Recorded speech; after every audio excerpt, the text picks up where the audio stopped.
வணக்கம் விவசாய தோழர்களே, மீண்டும் ஒரு அருமையான விவசாய களத்துல சந்திக்கல ரொம்ப மகிழ்ச்சி.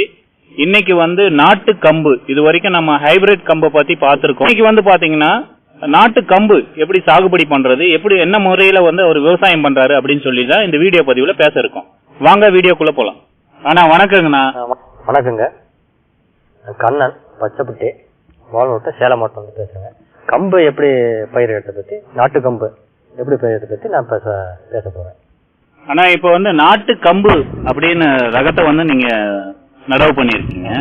ஆனா நாட்டு கம்பு, நாட்டு ரகம், அது மாதிரி நாட்டு ரகங்கள் சொன்னாவே விவசாயிங்க என்ன சொல்றாங்கன்னு பாத்தீங்கன்னா அதிக மகசூல் வரதில்ல, அது குறைவான மகசூல் தான் வருது, அதனாலதான் நாங்க ஹைபிரிடுக்கு போறோம் அப்படின்னு சொல்றாங்க. உங்களுடைய கருத்து என்னங்க? ஆனா இது நாட்டு கம்பு நல்லதுதாங்கண்ணா. இது சொல்றீங்க, இது நாட்டு கம்பு பயிர்றது நாங்க ரொம்ப பாரம்பரியமா பண்ணிட்டு இருக்கோம். சரிங்கண்ணா.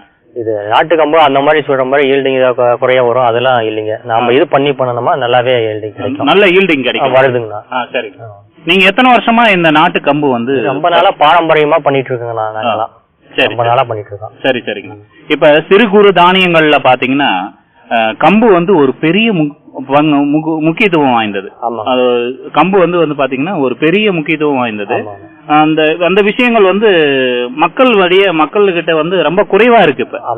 இப்ப அரிசி அப்படின்னு தேடி போயிட்டாங்க. ஆனா நம்மளுடைய நாட்டினுடைய ரகங்களை அவங்க மறந்துட்டாங்க.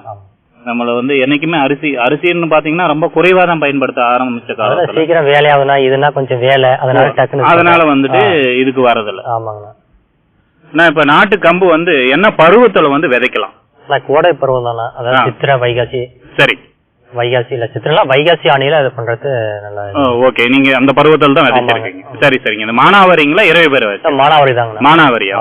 நீங்க எவ்வளவு ஏக்கர் விதைச்சிருக்கீங்க? 1 ஏக்கரா போட்டிருக்கேன். 1 ஏக்கர் போட்டிருக்கீங்க. 1 ஏக்கருக்கு எவ்வளவு விதைகள் தேவைப்படுது? எவ்வளவு? ஒரு 6 to 7 கிலோ போடலாங்களா? 6ல இருந்து 7 கிலோ தானே, அதனால கம்மியா இருந்தா போதுமா? சரி சரி சரிங்கண்ணா. இதுக்கு விதைச்ச நாள்ல இருந்து என்ன நாள்ல நம்ம களை எடுக்க ஆரம்பிக்கலாம்? களைங்கன்னா ஒரு 30 நாள், 30 to 40 நாளைக்குள்ள எடுக்கலாம். 30 to 40 நாள்ல எடுக்க ஆரம்பிக்கலாம். சரிங்க. இதுக்கு அடி உரமா ஏதாவது போட்டிருக்கீங்க? தொழு உரம் தாங்கண்ணா போடலாம். தொழு உரம் மட்டும் தான் போட்டிருக்கீங்க. சரி சரிங்கண்ணா. அப்புறம் ஆனா இப்ப நாட்டு கம்பு விதைக்கணும் அப்படின்னு பாத்தீங்கன்னா இப்ப 1 ஏக்கர் அது மாதிரி சொல்லியிருந்தீங்க. இந்த 1 ஏக்கருக்கு என்ன நம்ம மண் தன்மை என்ன தன்மை வாய்ந்தது? வண்டல் மண் மாதிரி தான். வண்டல் மண் மாதிரி தான். இதுக்கு உழவு முறைன்னு பாத்தீங்கன்னா எவ்வளவு உழவு? அதாவது விதைப்புக்கு முன்னாடி ஒரு 2 டைம் 3 டைம் உழுவணும். சரிங்க. அதாங்க. அப்புறம் உழுதுட்டு அப்புறம் மழை பெஞ்சா நம்ம வைகாசி ஆணிப்பட்டத்துல அப்படி மானாவாரியா தான். இது மழையை பார்த்து தான் வரக்கூடிய பயிரா? வானம் பார்த்த பயிரா தான். சரி சரி சரிங்க. இந்த நாட்டு ரகங்கள் சொன்னோன்னா இந்த வயலுக்குள்ள வரக்குள்ளே ஒரு ஸ்மெல் வருது, அதாவது நல்ல ஒரு குட் ஸ்மெல். அந்த வாசம் நாட்டு கம்பள தனி வாசம் வருது. ஏன்னா இது பாத்தீங்கன்னா பூட்டை கூட ரொம்ப சின்னதா தான் இருக்கு. ஆமா, இது நாட்டு கம்பளா அப்படிதாங்க இருக்கு. ரொம்ப ரொம்ப சின்னதா தான் இருக்கும். அது மணிகள் கூட ரொம்ப குறைவா தான் இருக்கும். இது ஒவ்வொன்னா பாருங்க 3-4 பூட்டை கூட வருங்க. அது என்ன சிங்கிளா இருக்கும். இதுல பாருங்க கிளை கழிச்சு கூட ஒரே இதுல இருக்குங்க. சில 2-3 பூட்டை கூட வரும். ஒரு பயிர்ல 2-3.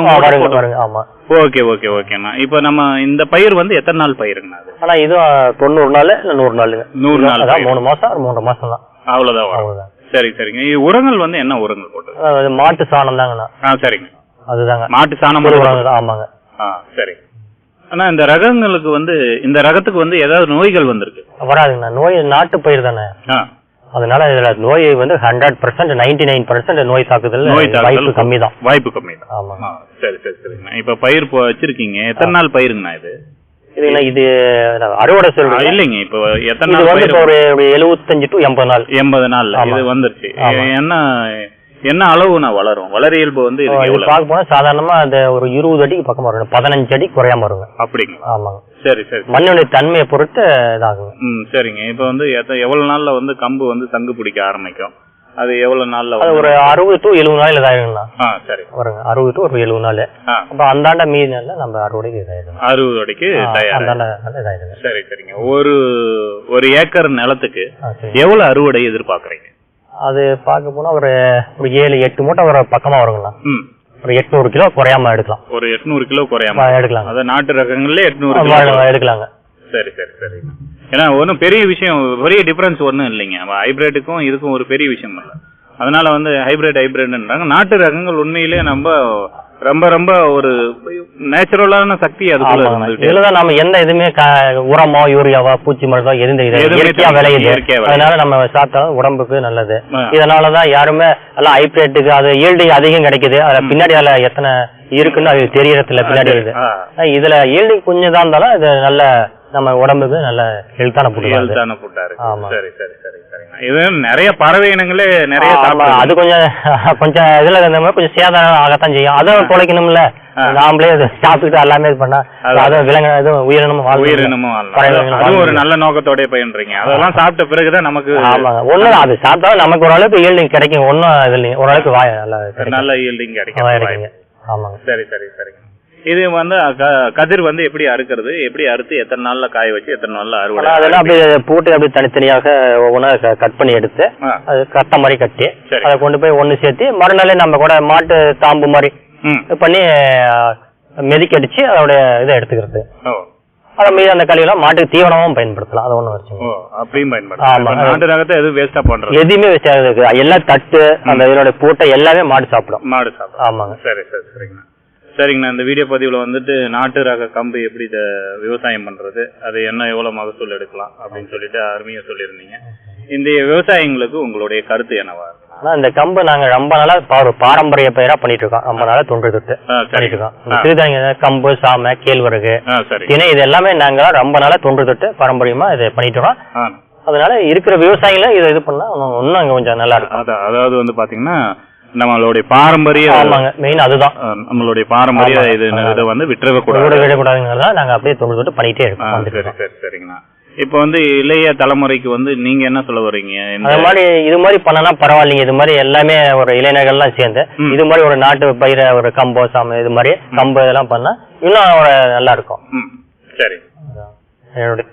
இந்த வீடியோ பதிவுல வந்து கண்ணன் அண்ணன் அவர்கள் வந்து நாட்டு கம்பு எப்படி வந்து சாகுபடி பண்றது, அதனுடைய பராமரிப்பு, பாதுகாப்பு, பயிர் பாதுகாப்பு முறைகள் எப்படின்னு சொல்லிட்டு நமக்கு இந்த வீடியோ பதிவுல முழுமையா சொல்லியிருக்காரு.